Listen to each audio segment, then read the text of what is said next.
창세기 26장입니다.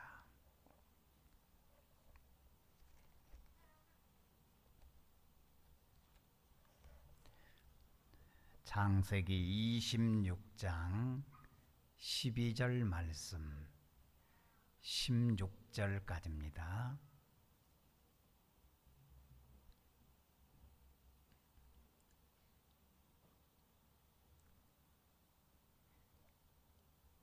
이 16장 12절 16절까지를 합독합니다. 이삭이 그 땅에서 농사하여 그 해에 100배나 얻었고 여호와께서 복을 주심으로 그 사람이 장대하고 왕성하여 마침내 거부가 되어 양과 소가 떼를 이루고 종이 심히 많으므로 블레셋 사람이 그를 시기하여 그 아버지 아브람 때 그 아버지의 종들이 판 모든 우물을 막고 흙으로 메웠더라. 아비멜렉이 이삭에게 이르되 내가 우리보다 크게 강성한즉 우리를 떠나라. 아멘.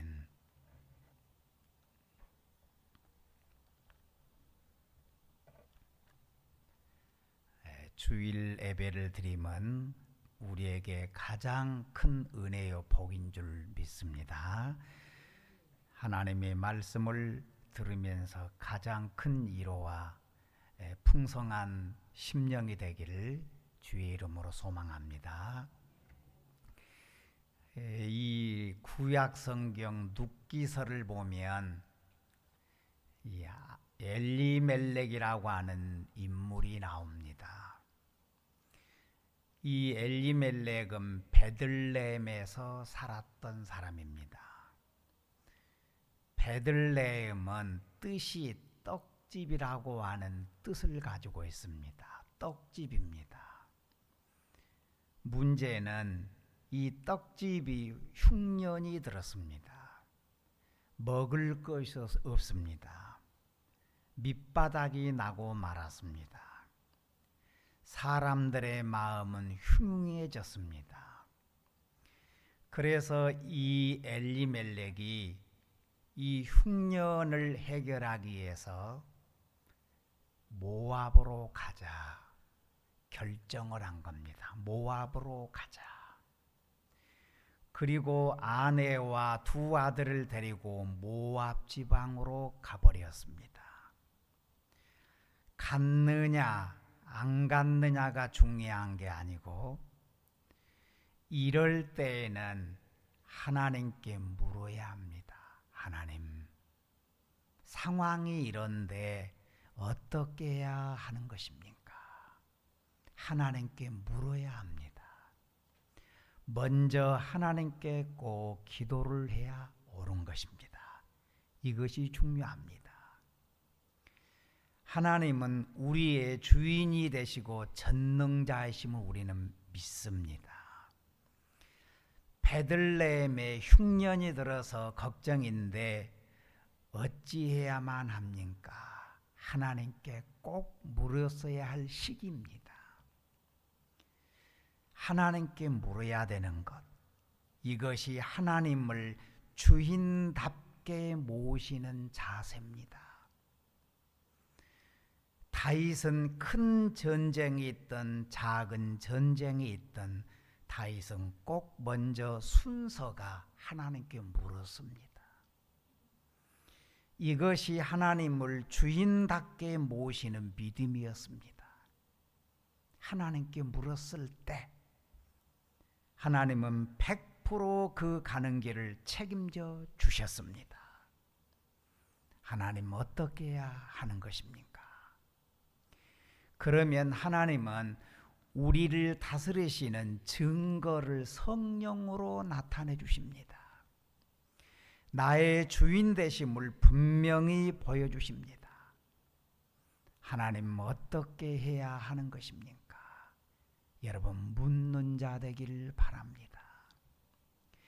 그런데 엘리멜렉은 하나님께 물어보지도 않았습니다. 베들레헴에 떡집에 떡이 없으니까 이 흉년을 해결하기 위해서 모압으로 가면 되겠다 싶었습니다. 하나님께 물어보지도 않고 바로 이 사람은 이삿짐을 싸서 모압으로 떠나버렸던 것입니다. 전능하신 하나님을 주인으로 인정을 못한 것입니다. 이것이 큰 실수였습니다. 거루했다, 우거했다라고 했는데 잠깐 갔다 내가 오면 되겠지. 잠깐만 갔다 오겠다. 그래서 모압으로 갔던 것입니다. 그의 아내는 나오미였습니다. 두 아들은 말론과 기론이었습니다. 이 가족들을 데리고 베들레헴을 떠나 모압 지방으로 이사를 갔습니다. 잠깐만 거기에 있다가 이 흉년이 끝나면 돌아오겠다. 그런 계산이었습니다. 하나님의 약속의 땅을 버리고 떠나버렸던 것입니다. 하나님의 은혜, 하나님의 역사를 포기하는 것과 같습니다. 그가 그러면 모압 지방에 가서 어떻게 되었느냐? 정말 거기에 가면 피할 수 있다고 생각했는데 어찌 되었느냐? 이 가정은 남자가 셋이었는데 남자 셋이 다 죽어버렸습니다. 망하고 말았습니다. 이들은 모압에 가서 적당히 흉년을 피하고 이 흉년이 끝나면 다시 돌아오자 생각했지만 이 세 남자들은 돌아올 수 없게 되어버렸습니다. 실패였습니다. 여러분, 어떤 상황에서든지 먼저 하나님께 묻는 습관이 있기를 바랍니다. 하나님 어떻게 하면 좋습니까? 그리하면 하나님은 나의 주인 되심을 분명히 보여주십니다. 그 믿음이 절대로 헛되지 않도록 성령이 인도해 주실 줄 믿습니다. 엘리멜렉은 흉년이 들자 모압 지방으로 갔습니다. 하나님의 능력을 포기했습니다. 하나님 어찌해야 됩니까? 하나님께 기도를 했다고 하는 말이 없습니다. 그냥 가버렸습니다. 야고보서 1장 2절로 4절을 보면 야고보가 이런 놀라운 말을 했습니다. 내 형제들아, 너희가 여러 가지 시험을 만나거든 온전히 기쁘게 여기라. 이는 너희의 믿음의 시련이 인내를 만들어내는 줄 너희가 알미라.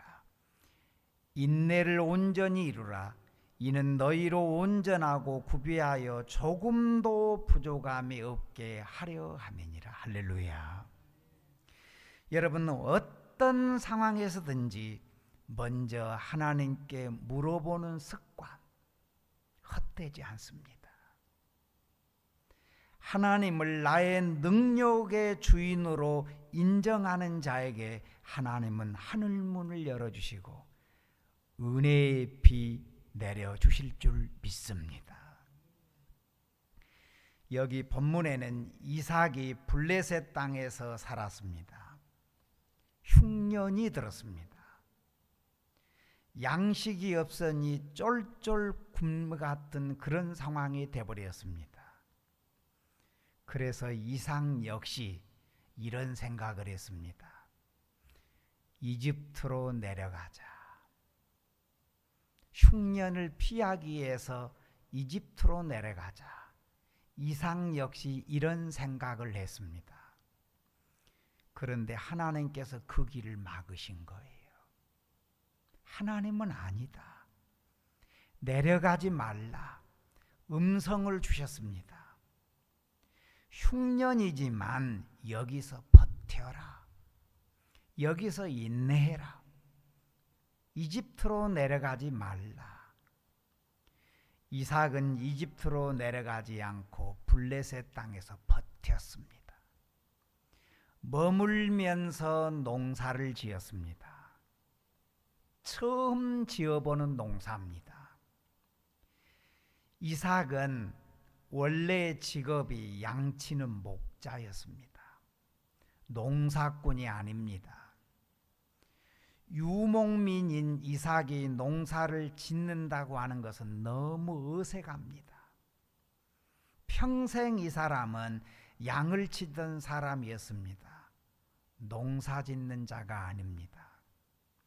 농사에는 정말 왕초보꾼입니다.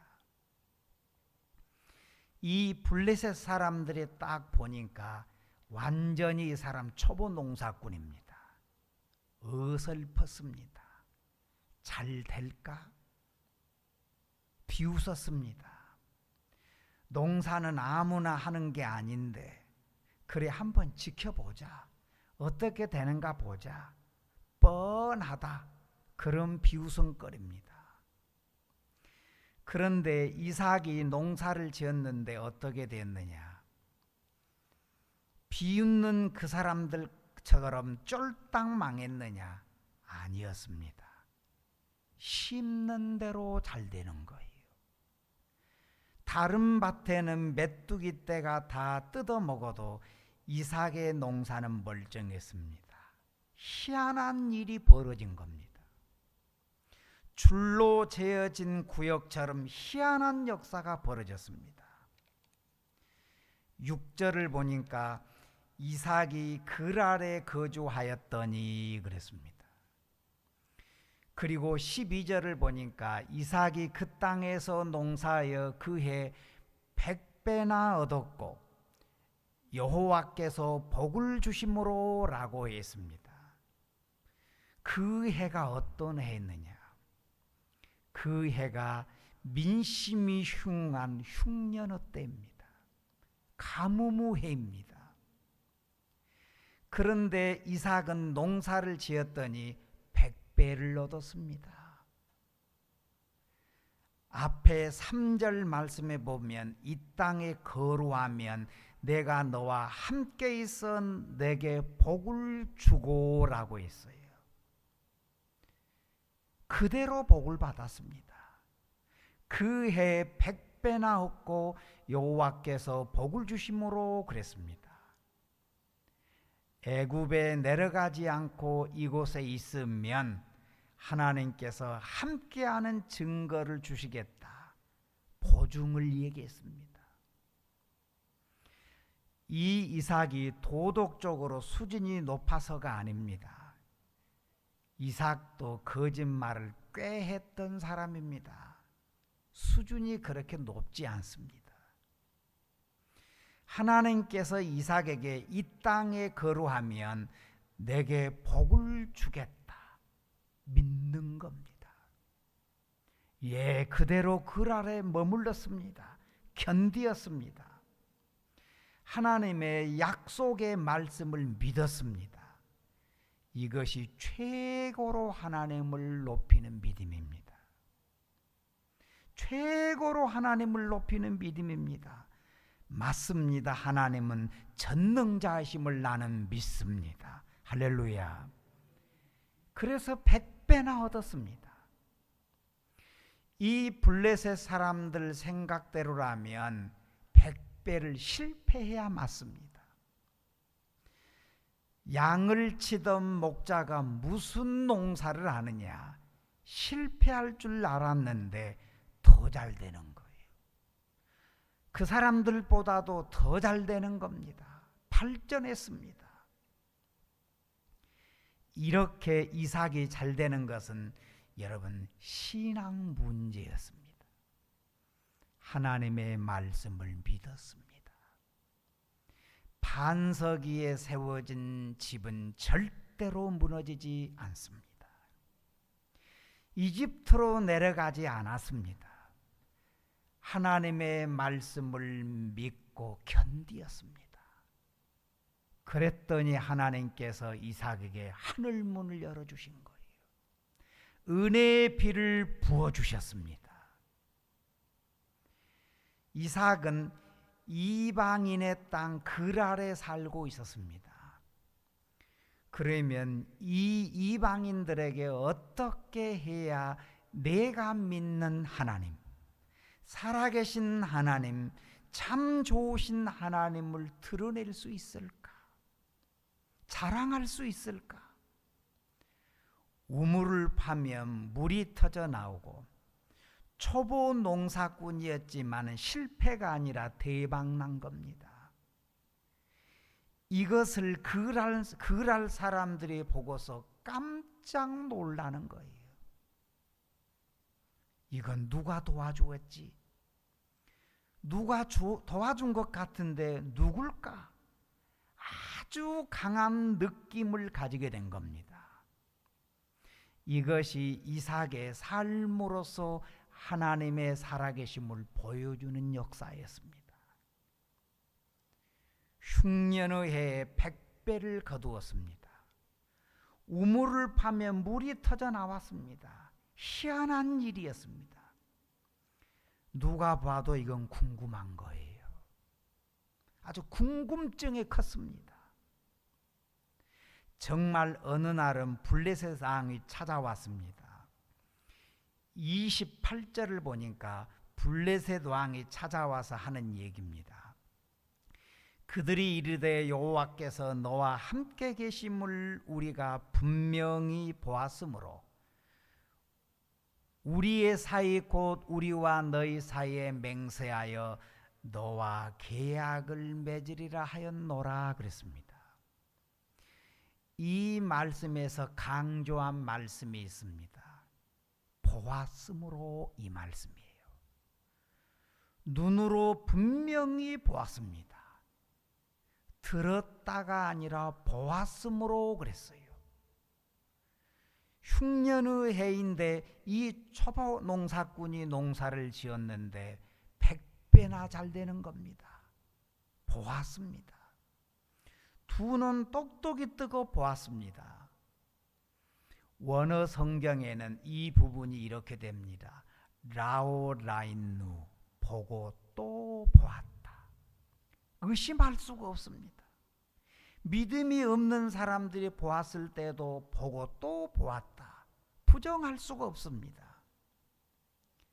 개역 성경에, 개역 개정에는 분명히 보았다 그렇게 번역했습니다. 이삭은 생활을 통해서 좋으신 하나님, 살아계신 하나님을 보여주었습니다. 이방인의 눈에 잘 되는 것을 보여주었습니다. 여러분, 하나님 말씀 믿고 살면 이런 역사가 앞으로 일어날 줄 믿습니다. 하나님을 크게 드러낼 수 있도록 하나님 여러분의 삶과 자녀들을 만져주실 줄 믿습니다. 보았으므로. 여러분, 성도가 주님을 높이고 드러내는 것이 최고의 자랑입니다. 승리입니다. 다윗은 시편 37편에서 의인에 대해서 관찰했던 얘기를 정리를 했습니다. 의인의 눈에는 의인이 잘 보입니다. 그래서 의인에 대해서 늦기까지 관찰을 해보았습니다. 의인이 어떻게 되는가?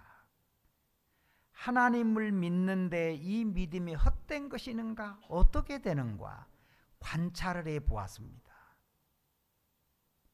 시편 37편 25절에 이렇게 그가 정리를 했습니다. 내가 어려서부터 늙기까지 의인이 버림을 당하거나 그의 자손이 결식함을 보지 못하였도다 그랬습니다.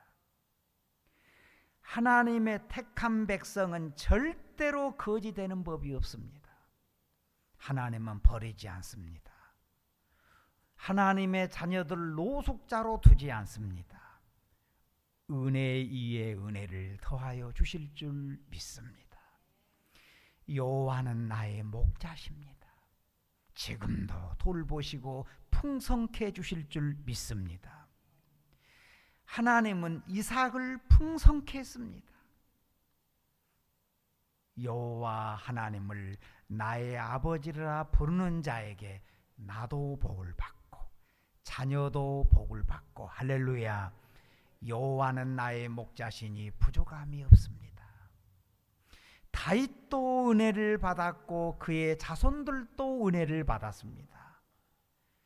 관찰을 해보았더니 지켜보았더니 의인이 버림을 당하거나 그의 자손들이 복을 더 받았지 거지 되는 법이 없더라 그랬어요. 다윗은 어려서부터 늦기까지 살펴보았습니다. 관찰을 해보았습니다. 믿음이 어떤 건가? 하나님을 믿는 백성은 어떻게 되는 건가? 결국에 가서 보아니까 다 의인이 잘 되는 거예요. 할렐루야. 그러니 오직 여호와로 기뻐하라. 여호와를 잘 믿는 자가 되라. 여호와는 지금도 나의 목자이십니다. 하나님, 이럴 때는 어떻게 해야 되는 겁니까? 여러분, 먼저 하나님을 찾는 믿음 절대로 헛되지 않습니다. 이것이 주인을 최고로 높이는 믿음의 시작입니다. 그리고 그 시작은 반드시 하나님께서 복을 받도록 하늘문을 열어주실 줄 믿습니다. 하나님은 기뻐하십니다. 그리고 우리의 가는 길을 책임져 주시고 가는 길을 열어주실 줄 믿습니다. 여러분, 여호와 하나님은 나의 목자십니다. 그분을 통하여서 은혜를 더 힘입고 더 전진하며 더 기도하며 소망하며 발전해 나가기를 주의 이름으로 소망합니다. 기도하겠습니다.